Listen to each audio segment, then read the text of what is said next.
Man, it's been a little minute since I did a little rant, military rant, I guess.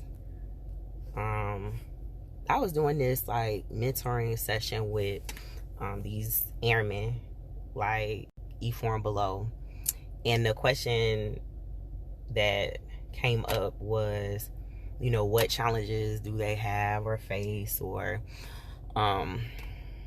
what things do they do when they, you know, have issues in the work center, whatever. So what they said is something that I've been hearing airmen say that kind of annoyed me a little bit. And so what they said was, if they have issues, you know, they have been taught in the little Airman Week, I guess, after they graduate from BMT, to just go, don't be afraid to go straight to the senior NCOs or the chiefs. And, you know, if anybody makes them feel like they're supposed to be afraid of a chief, they shouldn't be afraid. And that's just the, you know, old mindset, old way of thinking. A lot of these senior NCOs and chiefs like have open door policies and stuff like that. And so they asked me, you know, when I become a senior NCO or a chief, you know, will I have an open door policy? And I said, yeah, but what type of policy? And so I told them, I said, I don't want you guys to think that we're trying to say you need to be afraid of anybody. It should be a level of respect. And there's a chain for a reason. So you gonna jump a couple of chain links to get to the top.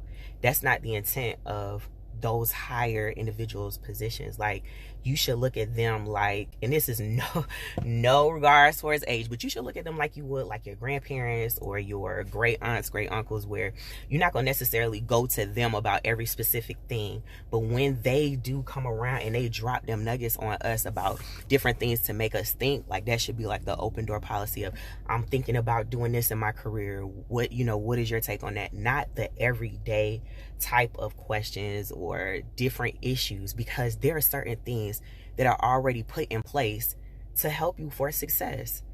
But you should not be afraid. You should just have a level of respect where you're like, man, those positions, they're putting out these big fires.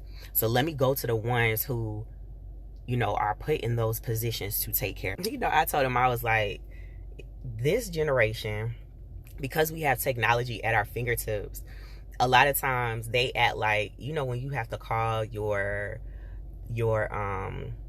cell phone network folks or whatever, you got to call Sprint, AT&T, T-Mobile, Verizon, whoever, and you already know, I don't want to talk to the person who first answered the line. Let me speak to a supervisor. I don't want to talk to just a representative. Let me speak to a supervisor. So you get on there and you like, supervisor, I want to speak to a supervisor. I want to speak to a supervisor. That's like the way that the perception of these airmen that are coming up now, where it's like, instead of them using the chain of command, they're like, nope, I want to talk to the chief. I want to talk to the flight chief. I want to talk to the superintendent. And I'm like, man, I am dependent on, and once I become a senior NCO, I want my backbone, them NCOs, to trust that if those airmen jump the chain for situations that they have not exhausted their options at the lower level, I'm about to redirect them back down to the representative, back down to the NCRC, the supervisors, those individuals. But you should not be afraid. You should just have a level of respect where you're not going to waste their time, because they've paid their dues. They've done so many awesome and amazing things, and you're showing them that level of respect where you're not going to waste their time, because, you know, they have such a huge responsibility. Maybe I just see that thing a little different. But nobody wants you to be afraid. It should just be a level of respect.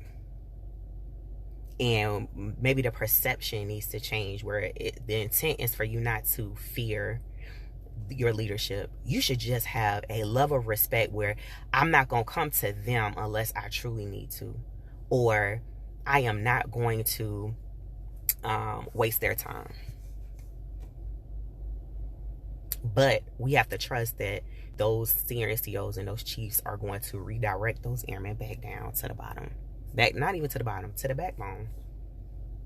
To the backbone. It's been a little minute. So this came up a couple of times in my little dialogue. I said, you know what, let me just come up here and say something real quick.